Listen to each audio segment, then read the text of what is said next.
ઓહો ગાઈસ છે અમારા વાલા ભરેલો છે. પાણી તળવા દીધી. બોલો ભરેલા સેવો ફેમિલી. તો ફેમિલી આપણે કરસલા ટીટામ બધી વસ્તુ સારું કરી નાખ્યું છે ને એટલું કાંઈક આપણે શાક થયું છે. જો તમે જોઈ શકશો ખાલી 500 ગ્રામ જ શાક છે પણ આમ જો ભરેલું કેટલું એમ તો જુઓ. ટીચમ આપણી ભાષામાં છે ઝીંગા કા હા લીલા ધાણા આપણે નાખી દીધા છે અને એમાં ખાંડેલા બజ్જા નાખી દેવાના. હાલો તો ફેમિલી કેમ છો બધા મજામાં છે? તો મજામાં જ રહેવાનું. અમારા ચેનલમાં તમારા બધાનું સ્વાગત છે અને આજે આપણે બનાવવાની છે ઝીંગાની રેસીપી. તો ઝીંગા ટીટામ આપણે લઈ આવ્યા છે જઈએ જો તમે જોઈ શકતા છો. તો આવી રીતના આપણે છે ને ઝીંગા લાવ્યા છે નાની આપણે બનાવવાની છે રેસીપી. આમ જો આવી રીતના આપણે ઝીંગા લઈ આવ્યા છીએ ઝીંગાની બનાવવાની છે આપણે રેસીપી. તો આજ જુઓ તમને ઝીંગા બહુ જોરદાર તાજા આપણને ઝીંગા મળી ગયેલા છે. બાકી જીવતા જતા આપણે લાવ્યા ને ત્યારે જીવતા જતા પણ આપણે અહીંયા આવીને ફ્રીજમાં મૂકી દીધા હા કે એટલે મરી જશે. અને હવે આપણે આની બનાવવાની છે રેસીપી જોરદાર, કંઈ ઘટે નહીં ને એવી. ક્યાં દિવસને આપણે ઝીંગા ખાધા નહોતા ને જોયા નહોતા. ફાઇનલી મિત્રો આજમાં તને ઝીંગા જોવાય મળી જશે ને ખાવાના પણ છે અને બનાવવાની છે રેસીપી. તો ખાસ કરીને આજના વિડીયોમાં બના રહેજો. મજા આવી જાય. મજા આવે તો એક લાઈક કરજો. ચેનલમાં પહેલી વાર હોય તો સબસ્ક્રાઈબ કરજો. નાનકડી એવી કોમેન્ટ કરવાનું ભૂલતા નહીં. અને આને પહેલાં સાફ કરવાના છે કેમ કે મોટા મોટા છે તો આના કટિંગ તો કરવા જ જોઈએ માથાના બધાના. એટલે આપણે છે ને કટકા કરી નાખીએ. તો ફેમિલી આવી રીતના કોઈ ટીટામાં આવે ને હું તમને વ્યવસ્થિત મેં કીધું બતાડી દઉં. જો કેવડા કાંટા આવે. આ ખાતી વખતે છે ને મોઢામાં તમે નાખતા હોય ને એટલે કે આપણે ખાવાનું થાય ને એવા મોઢામાં નાખીએ ને તો એવા બહુ સાવચેતી રાખવી પડે.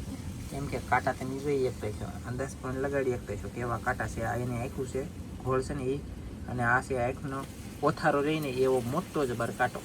અને આવી રીતના કાંટા છે ગાઈસ. ઓહો એ અને 4 ઝીંગા છે.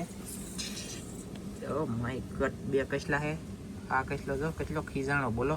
કસલા જીવ તો બાકી આપણે લીલી થયેલા છે 2 કરસલા અને 4 છે ટીટમ. 2 ટીટમ મોટા છે ને 2 ટીટમ નાના છે. તો આનું આપણે છે ને શાક બનાવવાનું છે અને આને સાફ કરવાના છે. એટલે કટિંગ કરવાના છે. અને મૂછ્યું છે ને બહુ મોટી મોટી હતી, જબલામાં હામતી નહોતી એટલે માટે છે ને આપણે લાવવામાં તકલીફ પડતી કે તે મૂછ્યુંનું કટિંગ કરી નાખ્યું અડધી અડધી. સૌથી પહેલા આપણે ટાટિયા કાઢી નાખવાના છે. આ ટાટિયાના છે ને બહુ મોટા મોટા છે. આમાં છે ને ખાવાનું હોય એટલે આપણે આ રાખવાના છે. ઓકે ફેમિલી એમ જો ગાઈસ જોઈ યા સોરી જોયું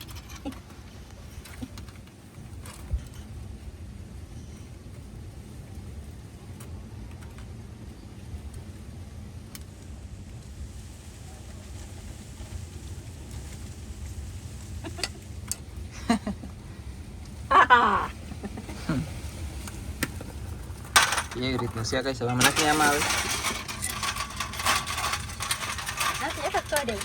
હા બે છે અડધી છે તોડી દે. તો ફેમિલી ટાટિયા તોડી લીધા પછી એની આવી રીતની એની મૂઈસું તોડવાની. હિંગડા કહેવાય. આ છે ને હિંગડા કહેવાય એના, અને મૂઈસ હાલો માથાનું મૂઈસે કહેવાય. પછી આપણે પૂછડા કાપવાના છે એના. આવી રીતના બે કોલી થોડા આપણે કાપી નાખવાના છે. વચમાં સોટું રહેવા દેવાનું છે. પછી આપણે આવી રીતના ખેસ લેવાના. એટલે સારો હોય ને એનો નીકળી જાય. ટીટમ ભૂખો હતો એના કારણે કંઈ સારો નથી. બાકી એની કોથળી હતી એ નીકળી જાય. નકર પછી એમાં રેતી હોય ને આપણને ખાતી વખતે પછી રેતી નડે એમ. તો આવી રીતની કામ શરૂ છે ફટાફટ મસ્ત.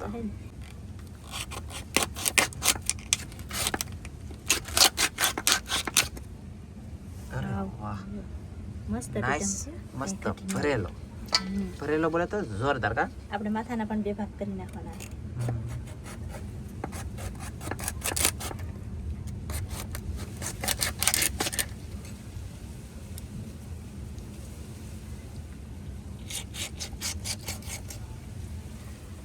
આમાં સારો હોય કાઢવાનો છે પણ આ ભૂખો છે સાહેબ ખાવ. ટીટમ જો રેતી જ નથી જરી, નકર આમાં રેતી હોય. હા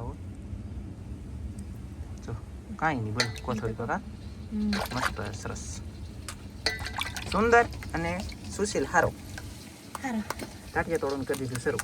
તો ફેમિલી ગાઈસ છે ને બીજો ટીટમ લઈ લીધો છે અને આપણે વાલોને ઝીંગો કહી બીજો ઝીંગો લઈ લીધો. અને આ ઝીંગો ભરેલો છે કે ખાલી એ જોવાનું રહે. આ સેજ ઓલા કરતાં ધરાણેલો છે એટલે કે જો કાળું કાળું નીકળ્યું. અને હવે આનું કટિંગ થાય પછી તમને હું દેખાડું. હું દેખાડી ખબર છે ભરેલો છે કે ખાલી એ, કેમ કે યાર જોવું તો પડે જ. ઓલો ભરેલો તો મોટો અહીંયા તો આ મોટો ભરેલો છે કે ખાલી તો જો ને પડે કને મસ્ત મસ્ત છે હજી કાપો એમ ન જોવાનું મારે એમ ન જોવાનું મને જોતા આવડે કાપો પછી ખબર પડે એ જોઈ ઓહો ગાઈસ છે અમારા વાલા ભરેલો છે. પાણી નીકળવા દીધી. બોલો ભરેલા સેવો ફેમિલી નહીં અરે વાહ આમ જુઓ કોકને એમ લાગે ઈંડા હાચી નાખી છે આવડે એની જેમ લાગે એટલા ભરેલા બોલો ડેન્જર બોલે તો મસ્ત હે ના જુઓ જોરદાર શાક બનાવશે જોરદાર રેસીપી બનાવશે કન્ટિન્યુ વિડીયોમાં રહેજો તો મજા આવશે જોવાની. તો ફેમિલી આપણે કરસલા ટીટામ બધી વસ્તુ સારું કરી નાખ્યું છે ને એટલું કાંઈક આપણે શાક થયું છે. જો તમે જોઈ કહેશો ખાલી 500 ગ્રામ જ શાક છે પણ આમ જો ભરેલું કેટલું એમ તો જુઓ ટીટમ અત્યારે કેટલા ભરેલા જોરદાર કાંઈ ઘટે નહીં ને એમાં હવે આપણે બનાવી રેસીપી. પાકું મસ્ત બેસ નાઈસ જોરદાર છે જોરદાર. ટીટમનું શાક બનાવવા માટે આપણે મસાલો કટિંગ કરી નાખ્યો છે. તો મસાલામાં છે ડુંગળી, આપણે એટલી ડુંગળી લીધી છે. પછી આપણે 2 લીલા મરચાં, થોડુંક એવું આદું, લીલા ધાણા એટલું આપણે લઈ લીધું છે. ને હવે આપણે બનાવવા માંડીએ રેસીપી. રેસીપી બનાવવા માટે સૌથી પહેલાં આપણે તવિયું લઈ લીધું છે. તવિયામાં નાખી દઈશું ડાયરેક્ટ તેલ 2 3 4 તેલ આપણું ગરમ થઈ ગયું છે ને એમાં આપણે સૌથી પહેલા નાખી દેવાની છે ડુંગળી. સૌથી પહેલા આપણે છે ને ડુંગળીને તળી નાખીએ. ડુંગળી નાખી દીધી છે. ડુંગળીનો કલર આપણે છે ને થોડોક રાતો થઈ જાય ને સાવથી પકાવવાની સડવા દે ઘડી. તો તમે જે ડુંગળી જો આપણે સડી ગઈ છે તમે જોઈએ કશો કલર બદલી ગયો છે. હવે આપણે નાખી દઈશું લીલા મરચાં અને આદુ. લીલા મરચાં અને આદુ પછી નાખી દઈશું આપણે નિમક, મીઠું,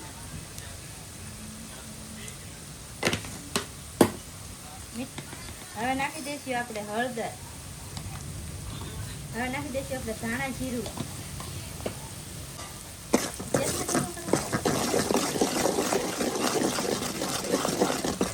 ગેસ તો પવન લાગે એટલે ફૂલ રાખવો પડે શું કેવું કહીશ તમારે. હવે નાખી દઈશું આપણે આખું જીરું.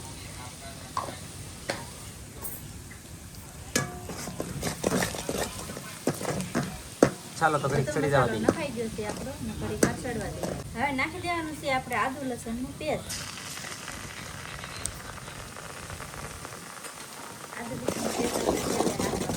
એ ઊંધું રાખીને સમસો ઊંધું રાખીને હલાય અને પછી બોલ કાં પછી બોલી જાય ને પછી હલાય આમાં એમ જ એમ થાય. તારું મોટું દૂર છે આ નજીક છે.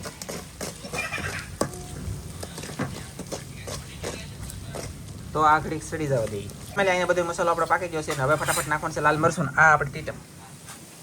અરે વાહ મને એમ થાય ઘડીક થઈને ટીટમ દેખાડું ઘડીક થઈને દેખાડું. અહીંયા જો મરચું ચડવાનું શરૂ છે. મરચું જો બળે નહીં એ પહેલાં નામી દેવાનું છે પાણી નકર મરચું ફટાફટ બળી જાય તો કડવું થઈ જાય પણ આપણીથી મરચું બળે નહીં કેમ કે રસોઈ બનાવવાવાળી વ્યક્તિ કોણ છે તો તમે બધે ઓળખતા થશો ન ઓળખો તો કંઈ નહીં. બાકી મરચું ચડી જાય ત્યાં સુધી ચેડવાનું છે અને હજી નાખવાનું છે આમાં પાણી ન નાખો તો મરચું બળી જાય અને પાણી ન તમારે નાખવું હોય તો કહેગા તમે આ મચ્છી આમાં ડાયરેક્ટ એડ કરી આપો પણ નો इसमें પાણી ડાલેગા પાણી. પછી પાણી નાખી દીધું પાણી નાખ્યા પછી પાછું ચડવા દેવાનું એમ મારો બધો મને બોલે. હવે નાખવાની તૈયારીમાં છે. હાથ હલવા મળ્યા હતા કળશો હાથમાં પગી ગયો તમે જોઈ શકતા છો અંદાજ લગાડશો શું કેવું. હવે આપણે નાખી દઈશું પાણી. અને આપણે બોલ્યા કે તમને કેવું લાગ્યું એ જરાક મારા વાળા કોમેન્ટ કરીને કહેજો. એમ એટલું ફાસ્ટ બોલો તો તમને વિડીયો જોઈને મજા આવે નકર અહીંયા ભરાડ થતું હોય અહીંયા સળડ થતું હોય અહીંયા સીડી થતું હોય અને ધીમું બોલે એટલે મજા આવે કે ન આવે તમને કંઈ. જ્યાં સુધી ન પાણી બળે ત્યાં સુધી ગેસ ફાસ્ટ કરી દઈએ છે ને ગરમ જુઓ.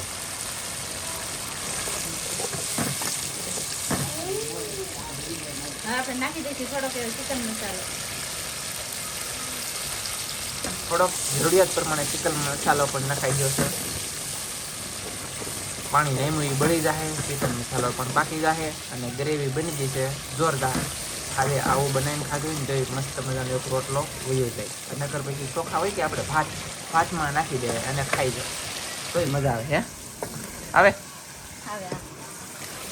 ખબર જ ન પડતી કાંઈ આપણે શીખવાનું કેટલું પછી મારે તને તો ફેમિલી હવે આપણે પાણી નહીં મૂની બળી ગયો જો તેલ થઈ ગયું અને આપણો મસાલો બધો હતો એ તમને પરફેક્ટ ચોખ્ખો દેખાય છે. હવે આપણે આની અંદર કરવાની છે મચ્છી એડ. મચ્છી બોલે તો મચ્છીમાં છે ટીચમ, આપણી ભાષામાં છે ઝીંગા. કા ગેસ ધીમો કરી દીધો ભાઈ. હવે સાટા ઉડાડો નહીં હો પાછા, હું બળી. અરે વાહ,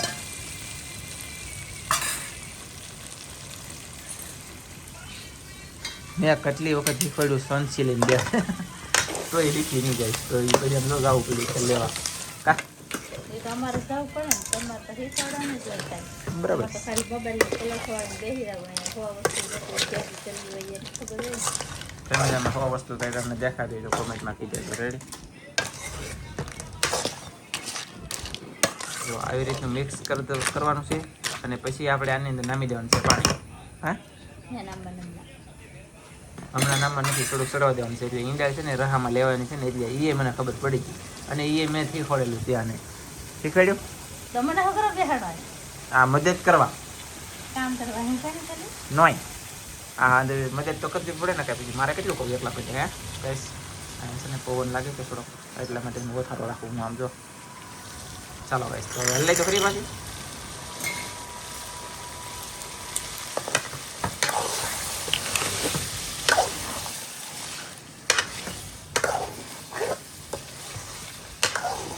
ફેમિલી મિત્રો જોઈએ કહે છે તમે શાક આપણું મસ્ત મજાનું સ્વાદાર બને છે, કાંઈ ઘટેલું નહીં એવું છે ને. હા આવો શું આવી રીતને બોલાય. મસ્ત મજાનું શાક બને છે આપણું. અને શું કહેવાય કે હવે આપણે નાખી દેવાનું છે પાણી. તો પાણી આપણે નાખવાનું છે, કેમ કે માટીવાળું શાક છે એટલે પાણી તો આપણે શેરવા માટે નાખવું જોઈએ. હજી એક આખો અને આ કલચો શાક નાખો. આપણું કંઈ ઝાઝી તેલમાં સડે નહીં એટલે પાણી નાખવું જરૂરી. ઓકે. અને હજી નાઈમું વિશે વધારે નામમાં થાય એટલે કે અડધો કળશો કે નાઈમું 1 કળશો નામી દેવાનું થાય. વધારે થાય, હજી થોડુંક થાય એવું લાગે. કેમ લાગે? હા, હજી નામનું શાક દેખાય છે. આ ટીટમનું શાક છે ને થોડુંક ઢકાઈ દેવા દેવું પડે, માટી મસ્ત સડી જાય. સડી જાય મસ્ત, પછી દેખાડવામાં આવી છે. બધું આપણું નખાઈ ગયું, ઓલું પાણી બધું નખાઈ ગયું છે. હાલો તો હવે આપણે ઢાંકી દેવાનું છે, ઢાંકીને ચડવા દેવાનું છે. આપણું શાક સડે તાવથી લાઈક થયા સબસ્ક્રાઈબ કરવાનું બાકી હોય તો કરી નાખજો. હવે આપણે શાક સડી ગયું છે, દઈશું ગેસ આપણે ધીમો કરી નાખ્યો, બંધ કરી દઈશું અને હવે ઘડી આપણે ઢાંકી ઠરવા દઈશું. પાછું ઢાંકીને ઠરવા દેવાનું છે. મસાલો બધો પછી નાખવાનો છે ને. હા, તો ફેમિલી આપણું શાક મસ્ત મજાનું સડી ગયું છે અને ઠરી પણ ગયું છે. હવે આપણે નાખી દઈશું એમાં લીલા ધાણા. લીલા ધાણા આપણે નાખી દીધા છે અને એમાં ખાંડેલા બજ્જા નાખી દેવાના. એટલે શાક બની થઈ ગયું છે કમ્પ્લીટ. નાખી દેવાના કે નાખવાના છે? નાખી આપો તમે ગરમ મસાલો ને એવું બધું. તો આપણે ખાલી લીલા ધાણા નાખ્યા છે, કેમ કે સાહેબ ને બહુ ગરમ ન ખરાય, નકર પછી ગરમ એટલે એમ. ગરમ મગજ થઈ જાય. હા, એ હાટોથી હું બજ્જા નથી નાખતી. જો શાક બન્યું એટલે મસ્ત બન્યું. નાઈસ નાઈસ બોલે તો સુપર સુપર એટલે કે જોરદાર. જોરદાર શાક બેઠું છે. તો જોઈ શકતા છો આવી રીતનું કંઈક છે ને. રસો બસો પણ જોરદાર કંઈ ઘટે નહીં ને એવો રસો છે. અને રસો તો પીવાય એવો છે જોરદાર. પણ કાંઈ વાંધો ના, શાક થઈ ગયું, આપણે રેસીપી થઈ ગઈ મસ્તી નહીં, પૈસા થઈ ગયા વસૂલ અને ખાઈ લઈશું. પણ ફટાફટ તમને દેખાડશું કે નહીં દેખાડશું એ નક્કી આ કરશે નથી. તો આજનો વિડીયો આપણે અહીંયા પૂરો કરી દઈશું. અમારો વિડીયો ગમે તો લાઈક કરજો, શેર કરજો, ચેનલમાં નવા હો તો સબસ્ક્રાઈબ કરજો. ફરી પાછા મળશું આપણે એક નવા વિડીયોમાં. જય માતાજી, બાય બાય.